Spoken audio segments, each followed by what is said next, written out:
On va vous laisser vous installer tranquillement. Alors j'ai le plaisir et l'honneur de modérer cette session avec le docteur Auguste Dargent, un ancien Dijonnais qui a rejoint l'équipe de Lyon Sud, qui sera bientôt universitaire PUPH. Dans cette session, on va beaucoup parler de la qualité et conditions de vie au travail. J'en ai un petit peu parlé tout à l'heure. Donc une session peut-être un petit peu particulière, moins technique j'allais dire, mais qui est très importante, notamment quand on veut fédérer les équipes de soins et quand on veut avoir une culture de service. Et puis vous allez voir, les topos sont particulièrement bien faits, parce que je connais bien les oratrices et orateurs. Donc si tout le monde est installé, alors il y a moins de monde que prévu. J'ai l'impression qu'effectivement il y a peut-être encore un petit peu de monde qui est au café, mais on va quand même commencer pour pas être en retard. J'espère tout d'abord que ce CREF s'est bien passé, que la soirée s'est bien passée, hein, c'est aussi important. Et puis j'ai le plaisir d'accueillir j'allais dire mon compagnon de route, mon ami depuis un certain temps. Alors je voulais dire le dernier dinosaure, alors je ne sais pas si c'est péjoratif ou non, mais comme on se connaît très bien, qui connaît particulièrement bien la réanimation et tout ce qui est qualité et conditions de vie. Donc le professeur Jean-Philippe Rigaud, donc j'invite à venir... Ah, c'est vous qui arrivez en premier. C'est moi qui me suis trompé. Mais ça fait rien, je recommencerai pareil tout à l'heure. Je pensais que c'était dans ce sens-là. Et ben Séverine, voilà, Séverine, qu'on peut applaudir, voilà, on va l'accompagner sur la scène. Et puis en plus, ça fait venir du monde. Et Alexandra, donc cadre de santé infirmière à l'HNFC, donc hôpital Nord-Franche-Comté à Belfort. Voilà, j'ai côtoyé pendant quelques années, puisque j'allais travailler un petit peu sur Belfort, qui vont parler du projet Pacte dans le cadre de la qualité de vie et des conditions de vie au travail. On laisse encore peut-être quelques instants pour que tout le monde s'installe. Et puis vous allez pouvoir commencer tranquillement. Voilà, on a 30 minutes, 20 minutes de topo, 10 minutes de discussion, de réflexion, d'échange avec la salle. Et puis on sera tous les deux avec Auguste pour modérer cette session. Donc voilà, vous commencez tranquillement. Ben on y va. Bien, merci. Donc nous allons, Alexandra et moi, vous présenter un projet que nous menons actuellement dans le service. Enfin, c'est surtout un retour d'expérience qu'on va vous faire d'un programme d'amélioration continue du travail en équipe qui s'appelle Pacte. Donc nous n'avons aucun conflit d'intérêt. Donc on va vous présenter ce que c'est Pacte. Je ne sais pas si parmi d'entre vous, des soignants connaissent. En tous les cas, nous, avant de nous y intéresser, on ne connaissait pas. Notre engagement, pourquoi on a souhaité s'engager dans ce projet, comment on s'est pris, nos premières évaluations et puis les actions que nous avons mises en place. Donc Pacte, ce programme, c'est un programme qui est élaboré par l'HAS depuis plusieurs années. Et l'objectif principal, c'est d'améliorer la qualité et la sécurité des soins apportés à nos patients. L'enjeu principal, c'est de faire prendre conscience à l'équipe de l'importance des facteurs humains et organisationnels. Ça passe par un engagement de l'équipe, la totalité, que ce soit médecin, infirmier ou AS. Et puis, ce n'est pas du tout une méthode de règlement de problèmes internes ou de management. Donc ça se déroule en plusieurs étapes. Donc la première phase consiste à réaliser un diagnostic d'équipe afin de pouvoir définir un projet et puis également de poser un plan d'action. Ça peut durer de 6 à 8 mois, cette étape-là. Ensuite, la deuxième étape va consister à mettre en place des actions, de les évaluer également. Et la dernière étape, la dernière phase, c'est une phase de consolidation. Donc on se rend bien compte que ça peut prendre 2 ans, ce projet. Donc là, on est, nous, à la moitié. Donc pourquoi nous avons voulu faire Pacte ? On avait la volonté d'améliorer la qualité des soins, la prise en charge de nos patients avec les médecins et le personnel paramédical, au-delà des procédures techniques, en améliorant la communication en équipe, entre les professionnels et avec les patients et leurs familles. Donc c'est un critère avancé dans la démarche de certification pour améliorer le travail en équipe. Et nous avions le soutien de notre direction et on a pour but de passer d'une équipe d'experts à une équipe experte. Donc qui sommes-nous ? Nous sommes à l'hôpital Nord-Franche-Comté. situé à Trévenans, entre Belfort et Montbéliard, ou pour ceux qui connaissent le Festival des Eurokéennes, nous sommes à côté. Notre service est composé de 20 lits de réanimation et de 10 lits de soins intensifs polyvalents. Notre équipe est composée de 66 infirmiers, 36 AS, 12 médecins et les internes qui changent chaque semestre, un infirmier coordonnateur technique et 2 cadres de santé. Donc comment on s'y est pris? Donc pour la première phase, cette phase de diagnostic d'équipe, on a eu le soutien et l'aide surtout de notre réseau qualité. C'est eux qui ont mené toute cette première étape. On a réalisé une enquête de mesure de la culture de sécurité. On a diffusé à l'ensemble de l'équipe. Ensuite, ils nous ont animé des CRM. Je vais vous expliquer tout ce que c'est ensuite. Des CRM, donc la totalité de l'équipe y a participé. On avait fait des groupes de 20 personnes. Et ensuite, on a participé à des ateliers miroirs. Donc pour détailler un petit peu, donc l'enquête culture sécurité, elle a été réalisée sous forme de questionnaire et elle aborde les 10 dimensions de la culture de sécurité des soins. On avait eu l'idée de diffuser l'information par l'intermédiaire des fiches de paie pour être sûr que tous les soignants et même les médecins puissent le recevoir. Et à l'aide d'un QR code, chacun a pu répondre à ce questionnaire au moment où il le souhaitait. Ça permet, cette enquête, de recueillir les perceptions et les attitudes des professionnels, vraiment en lien avec la culture de sécurité des soins. Elle s'intéresse à différents aspects, que ce soit psychologique, comportemental ou organisationnel, et ça permet vraiment d'évaluer ce que les professionnels ressentent, ce qu'ils font, et également ce que les organisations ont défini, c'est-à-dire tous les protocoles. Concernant les CRM, donc pendant ces CRM, on a abordé différents thèmes comme communiquer entre les professionnels ou améliorer la coopération. Et chaque thème, les sujets ont été tirés à partir d'événements indésirables qui s'étaient produits dans notre service. Quasi la totalité de l'équipe a participé. On a eu 60 infirmiers, 29 aides-soignants, 10 médecins. Donc vraiment une grande participation. On avait fait des groupes de 20 personnes pendant 4 heures. Et ce qui était important, qui est un impératif, et ça n'a pas été simple à transmettre, c'était pas de parasites, donc pas de téléphone. Et puis à la fin de chaque réunion, on a eu un engagement de la part de tout le monde sur les points d'amélioration qui ont été identifiés pendant ces rencontres. Les ateliers miroirs, donc c'était les mêmes groupes de personnes, à la fin, par écrit, chaque catégorie, donc les infirmiers ensemble, les aides-soignants ensemble, les médecins, parfois il y en avait 1 ou 2, et moi j'étais seule. On a dû mettre par écrit ce qu'on attendait de nos collègues, donc ce qu'on pouvait attendre des infirmiers, ce que j'attendais également des aides-soignants, et vice-versa. Et ça a été vraiment des moments très riches. Donc les résultats. Alors, quand on les a reçus, on était un petit peu déçus parce qu'on s'attendait vraiment à ce que la dimension culture soit beaucoup plus développée dans notre équipe.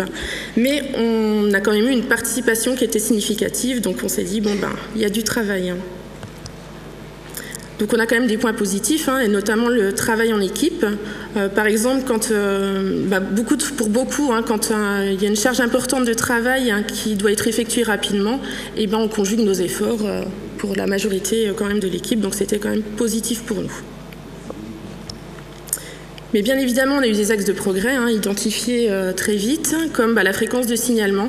Même si on est un service qui déclare beaucoup d'événements indésirables, on s'est rendu compte que finalement, il n'y avait que quelques professionnels qui déclaraient, ce n'était pas la totalité de l'équipe. Et puis, on s'est rendu compte également que pour beaucoup de soignants avaient l'impression que la direction de l'établissement ne semblait s'intéresser à la sécurité des soins que quand il y avait un événement indésirable. Donc les CRM, ça a été vraiment des moments très riches d'échanges, très bien appréciés de la part de l'ensemble de l'équipe. Tous les échanges ont été bienveillants, vraiment sans jugement. Et puis il y a eu beaucoup de propositions d'action pour améliorer notre travail. Et puis ça a permis vraiment une remise en question de chacun avec une analyse des pratiques. Les ateliers miroirs, pareil, c'est identique, ça a été vraiment des moments très riches, bienveillants. Et puis ça a permis à chacun de comprendre les besoins des autres. Par exemple, on avait relevé que les aides-soignants souhaitaient davantage être intégrés dans les entretiens avec les proches, avec les médecins. Donc nous avons mis en place des actions. Donc, suite à cette évaluation, on a défini un grand nombre d'actions qui ont été gradées en groupes selon une grille de priorisation. Donc, cette grille, elle comportait la fréquence de citation et le souhait d'avancer en commun, la faisabilité organisationnelle, l'acceptabilité par les professionnels, les ressources à mobiliser, le délai de réalisation et les coûts de mise en œuvre. Donc, les actions ont été définies en 3 axes, un axe de communication, un axe de gestion des risques et une dynamique d'équipe.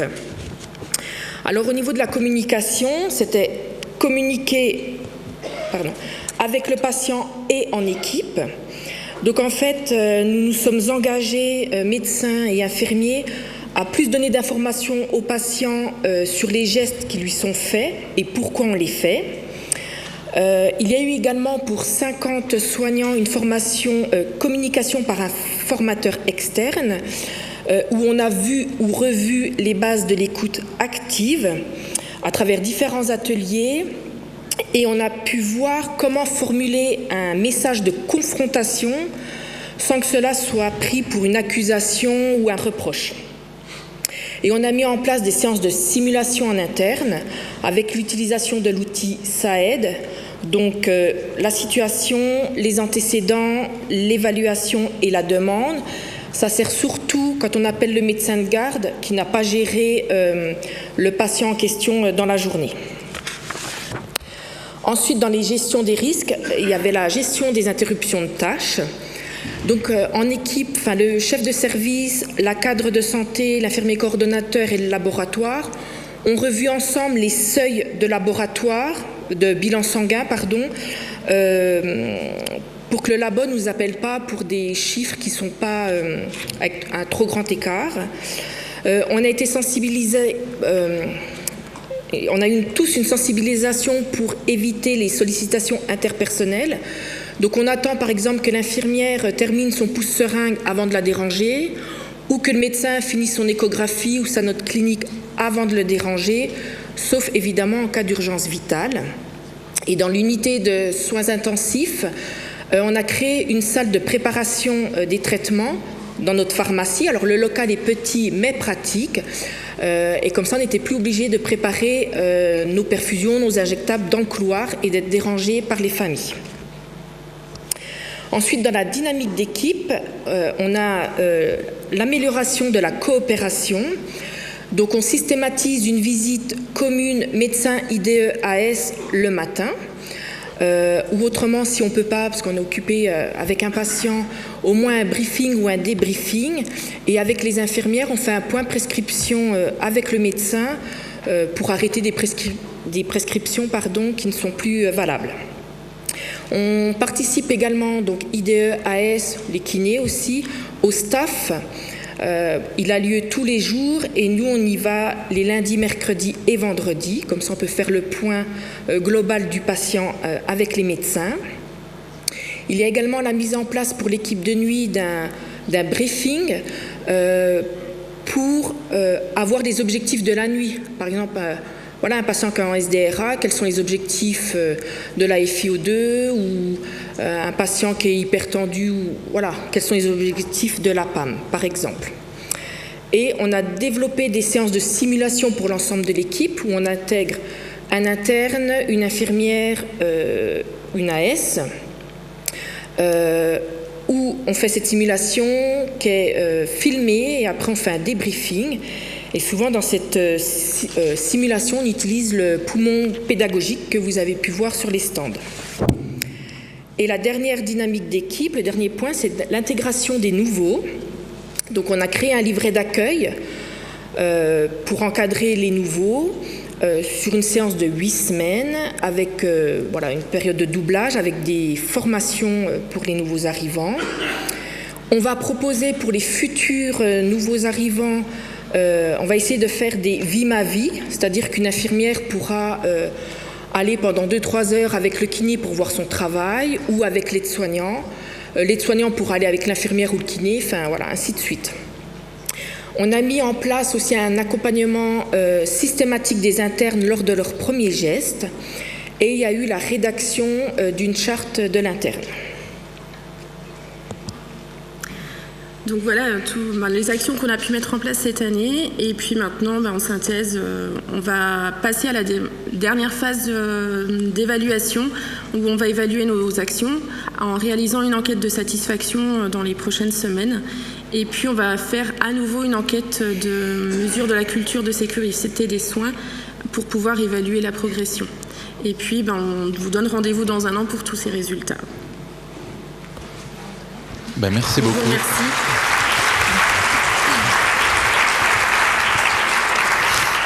Merci beaucoup Séverine, merci beaucoup Alexandra. Alors ça fait partie effectivement des projets qui sont toujours compliqués à mettre en route dans les services. Comme on disait tout à l'heure, on est surtout sur les aspects souvent techniques, l'aspect communication-échange, notamment les informations de santé du malade, les échanges avec les proches et ou les familles. C'est vrai que c'est souvent un peu difficile et puis les soignants sont souvent un peu mis à l'écart. Donc non, c'est un très très beau projet. Félicitations en tout cas pour cet engagement dans ce projet Pacte. Alors l'outil SAED, il est beaucoup utilisé notamment dans le cadre du management. Ça, c'est aussi des outils qui peuvent être utilisés relativement facilement. Et puis encore une fois, il faut que quelqu'un prenne en charge tout ça. Et non, c'est très bien de l'avoir fait en tout cas. Est-ce qu'il y a des questions que vous souhaitez poser? Alors ça permet de développer une culture de service autour de la culture qualité et sécurité des soins, bien évidemment. Est-ce qu'il y a des questions, des interrogations, des suggestions? Alors peut-être pour lancer les débats, il n'y a pas eu de réticence médicale, non? Parce que c'est souvent les médecins qui bloquent quand on veut faire des choses comme ça, non? Non, je dirais pas qu'il y a eu une résistance, non, parce qu'on a déjà pris du temps un petit peu pour informer le projet. Après, c'est vrai que c'était pas évident pour nous, on savait pas trop où on allait finalement dès le départ. Mais ce qui est chouette, c'est qu'on a une équipe médicale et paramédicale qui nous suit souvent quand on lance des idées ou des projets. Mais c'est un prérequis quand même, c'est qu'il y ait un engagement de l'équipe, ça c'est sûr. Ouais, sinon, c'est pas possible. Ouais, un engagement de l'équipe et de l'établissement. Et de l'établissement, il faut la direction des soins, direction qualité et sécurité, effectivement, qui doit être partenaire. C'est des expériences qui sont assez rares, hein. Moi je n'ai pas tellement vu. C'est important parce qu'il peut y avoir des coûts. Nous, il y a eu un coût pour créer cette petite salle de soins, un coût de formation également. Et s'il n'y a pas le soutien de l'établissement, c'est pas possible. Après, on a d'autres. Il y a eu énormément de propositions d'action et on avait priorisé celle-ci en premier. Mais je pense qu'on pourrait encore en mettre en place. C'était pas trop compliqué. Nous, on avait fait ça dans le cadre de développement de la culture qualité et sécurité des soins avec des psychologues. Alors, je ne sais pas si les Dijonnais qui sont là s'en souviennent, mais les opérations miroirs, c'est compliqué de partir de situations cliniques et dire aux autres ce qui n'allait pas dans son comportement, dans sa façon de faire. C'était pas compliqué psychologiquement et... Si, c'est pas facile du tout. Je ne sais pas si des soignants veulent en parler, mais quand il faut dire ce qu'on attend des autres et en même temps, on met par écrit ce qu'on pense qu'ils attendent de nous. Donc ça fait vraiment réfléchir, chacun a réfléchi à son quotidien finalement. Peut-être, c'est les gens de Trévenant là, de la HNFC, si quelqu'un veut prendre la parole pour donner un petit peu de l'intérieur son impression. Je ne sais pas où ils sont localisés là. Les gens de la HNFC, ils sont où? Ils sont peut-être pas là, ça se trouve. Hein. Ils sont où? Prenez la parole, non, mais pour nous donner un petit peu votre sentiment. Je sais que c'est compliqué quand on se met avec cet effet miroir à se dire ce qui ne va pas chez les autres. On a tous des personnalités un petit peu différentes, donc se mettre en défaut, c'est toujours un petit peu compliqué. Alors c'est vrai Aline. Que pendant les réunions, comme disaient Séverine et Alexandra, on posait ce qu'on nous en attendait des autres et ce qu'on pensait qu'ils attendaient de nous. Et souvent, on a eu des surprises. Je vous donne un exemple, interaction infirmière-médecin. On n'avait pas forcément l'impression de les interrompre beaucoup pendant leur visite avec des questions, mais c'est vrai qu'ils nous ont fait beaucoup remonter, qu'ils aimaient bien avoir un temps de pendant la visite, même s'ils étaient au chevet du malade ou à la paillasse avec nous, pour qu'ils puissent réfléchir, et ils préfèrent faire souvent un point à un moment où ils nous posent directement la question « qu'est-ce qui ne va pas, qu'est-ce que tu as à me dire ?», plutôt que nous, on leur dise tout de suite les problèmes directement. Voilà. Après, c'était super enrichissant parce que, par exemple, l'interaction binôme IDEAS, on est presque fusionnel, on est toute la journée ensemble. On s'est rendu compte aussi qu'on n'avait pas forcément les mêmes attentes les uns envers les autres. C'est super enrichissant comme travail. Ouais, Laurent, je sens que tu as envie de dire des choses. J'allais passer la parole à Rulio, mais... non, aussi une problématique avec les kinés, par exemple. Qu'est-ce qu'on attend d'un kiné et qu'est-ce que le kiné attend d'une infirmière? On s'est aperçu qu'il y avait eu une incompréhension, par exemple, pour lever le patient sur un fauteuil. Voilà, effectivement, les infirmières attendaient que le kiné soit tout le temps là pour les aider à faire le premier levé, etc. Et puis le kiné dit, c'est pas forcément mon rôle, moi je fais de la kiné aux patients. Et ça a permis de débloquer des situations qui étaient un peu conflictuelles. Et rien que pour ça, c'était vraiment très bien. Ouais, puis il y avait aussi les 12 heures. Alors les 12 heures, je pense qu'effectivement c'est quand même pas mal, en tout cas en termes d'organisation de vie personnelle. Mais vous aviez le souci, il me semble, qu'il y avait peu de transmissions qui étaient faites en ces deux périodes, et c'est ce que moi je m'étais aperçu. Et c'est peut-être ça aussi qui faisait peut-être perdre un petit peu d'information. Donc le fait de mettre ça en place, ça permet de regagner ce qu'on perdait un petit peu au moment des transmissions. Je ne sais pas si j'ai la bonne impression ou pas. Si, peut-être, oui. Mais moi, j'allais rebondir plus sur les CRM qui ont été vraiment très enrichissants pour tous, parce qu'on est parti vraiment d'événements indésirables, donc d'un cas concret, où chacun par la suite a pu donner son opinion, son avis, et tous ont pu faire des propositions aussi pour plus que ça se reproduise. Et c'était vraiment des moments très importants.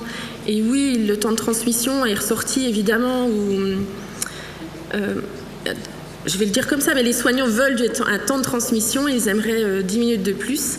Et là, on est coincé avec la direction. Et pour l'instant, on tourne en rond. Donc, c'est pas une action qu'on peut mettre en place tout de suite.